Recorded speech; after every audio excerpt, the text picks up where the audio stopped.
ماشاء اللہ لا حول ولا قوة الا باللہ العلی العظیم۔ اعوذ باللہ من الشیطان اللعین الرجیم، بسم اللہ الرحمن الرحیم۔ الحمد للہ رب العالمین،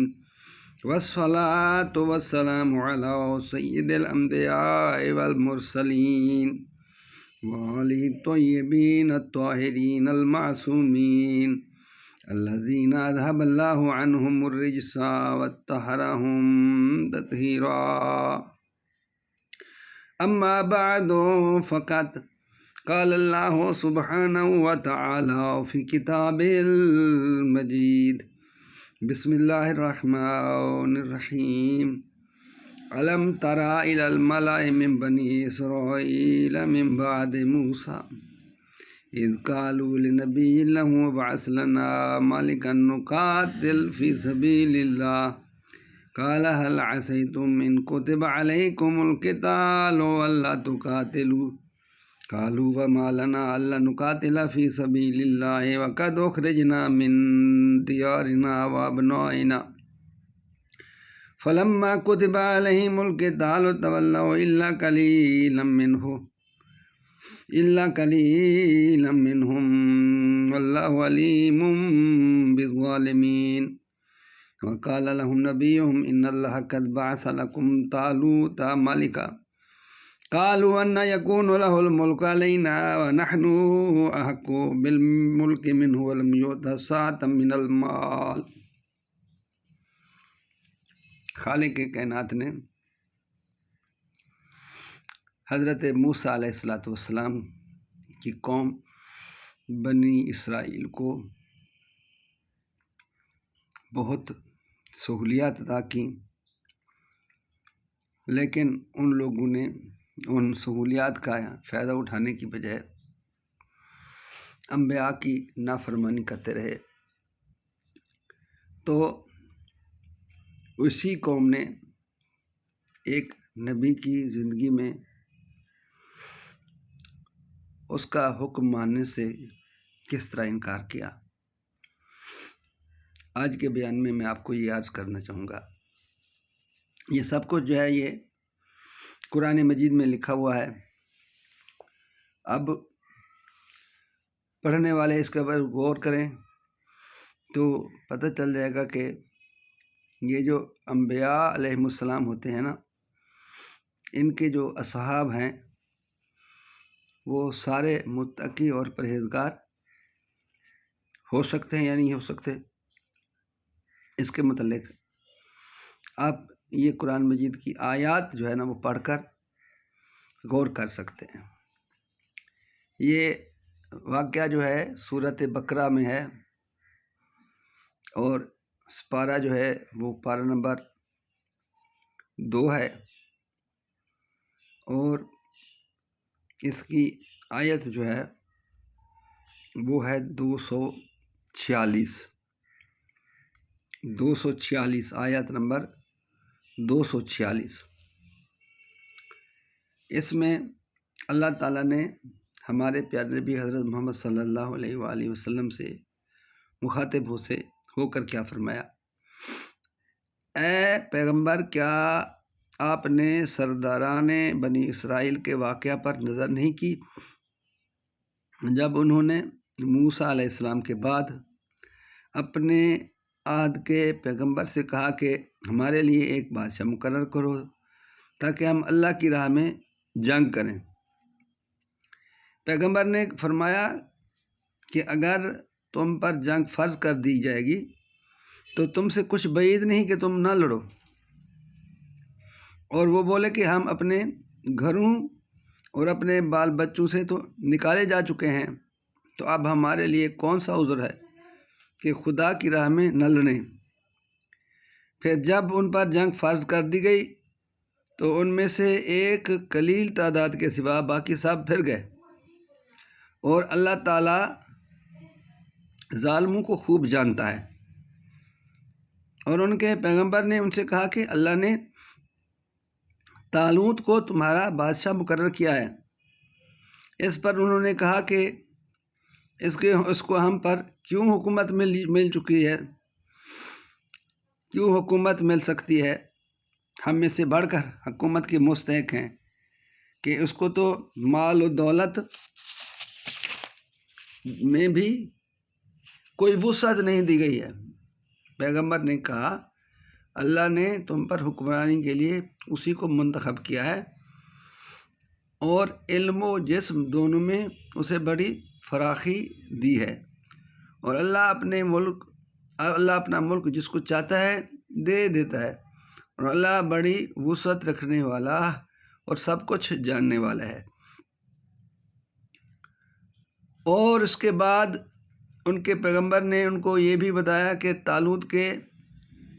من جانب اللہ بادشاہ ہونے کی نشانی یہ ہے کہ تمہارے پاس وہ صندوق آ جائے گا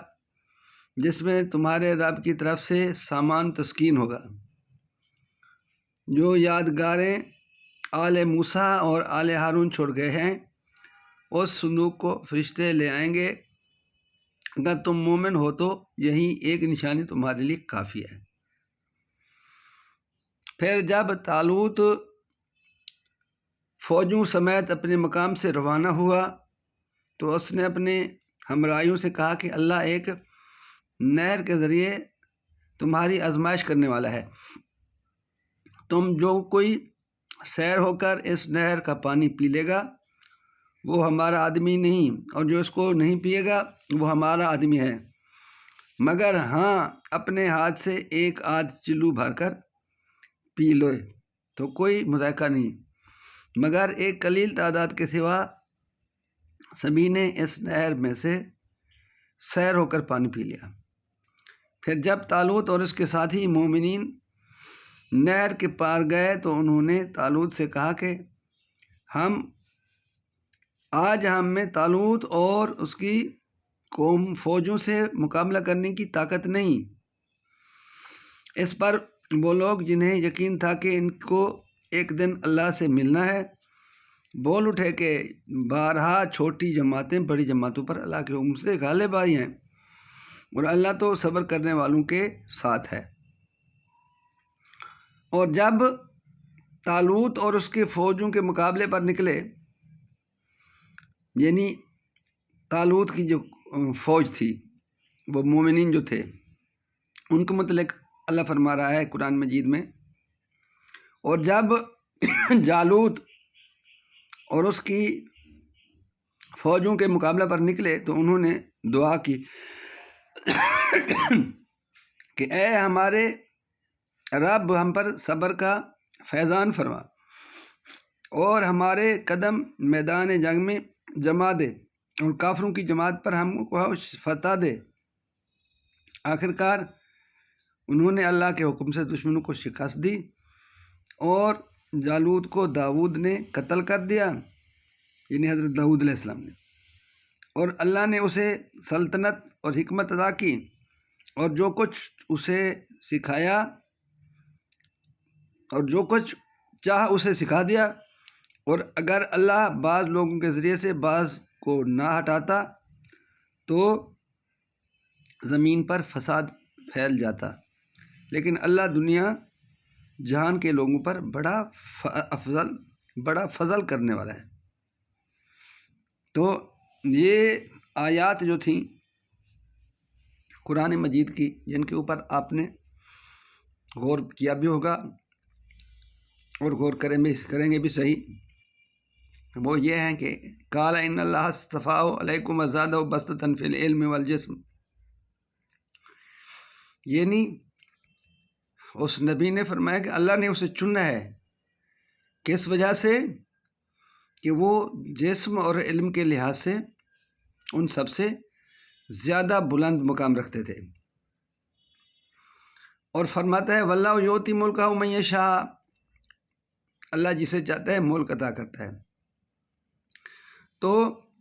نبی نے تو بادشاہ مقرر کر دیا تھا، لیکن نبی کے اصحاب نے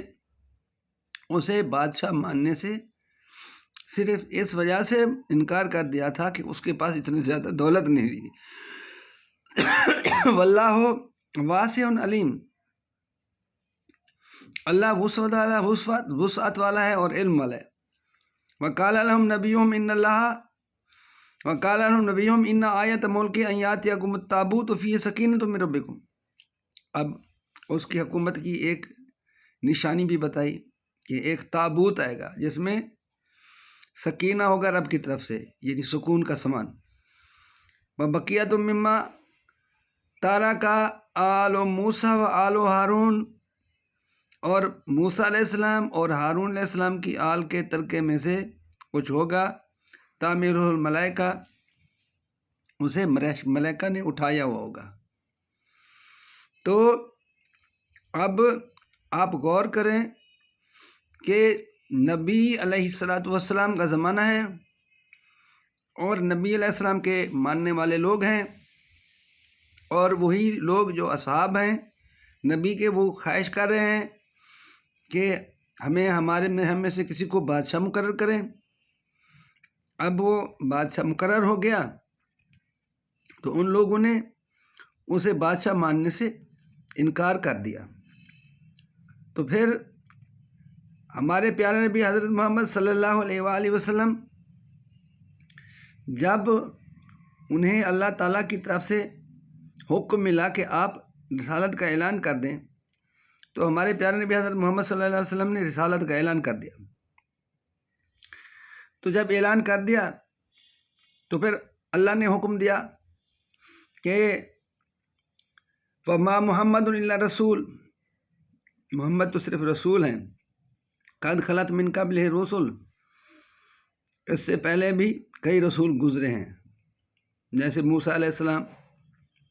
عیسیٰ علیہ السلام، داؤد علیہ السلام۔ تو ان کی قوموں نے انہیں بعد میں چھوڑ دیا تھا، اسی وجہ سے اللہ نے فرمایا افإن مات او قتل انقلبتم علی اعقابکم، بھلا تم بھی چھوڑ جاؤ گے جب نبی پاک صلی اللہ علیہ وآلہ وسلم اس دنیا سے چلے جائیں گے۔ من ینقلب علی عقبیہ فلن یضر اللہ شیئا، جس نے نبی پاک کے بعد اپنا پرانا دین اختیار کیا تو وہ اللہ کو کوئی نقصان نہیں پہنچائے گا۔ تو آپ سب نے دیکھا کہ نبی پاک صلی اللہ علیہ وآلہ وسلم کے بعد وہ ہستی کہ جنہیں نبی پاک صلی اللہ علیہ وسلم نے انا مدینۃ العلم و علی بابها کا تمغہ عطا فرمایا تھا، انہی کو لوگوں نے بادشاہ نہیں مانا، اور اس کے بعد پھر کیا ہوا کہ ہمارے پیارے امام حضرت علی علیہ السلام سے لوگوں نے، امت نے جنگیں کی، اور آج جو ہے مسلمان اس مخمصے کا شکار ہیں کہ حق کے ساتھ علی تھے یا حق کے ساتھ علی علیہ السلام کے مخالف تھے، حالانکہ نبی پاک نے کلیئر طور پر بتا دیا تھا الحق مع علی و علی مع الحق، حق علی کے ساتھ ہے اور علی حق کے ساتھ ہے۔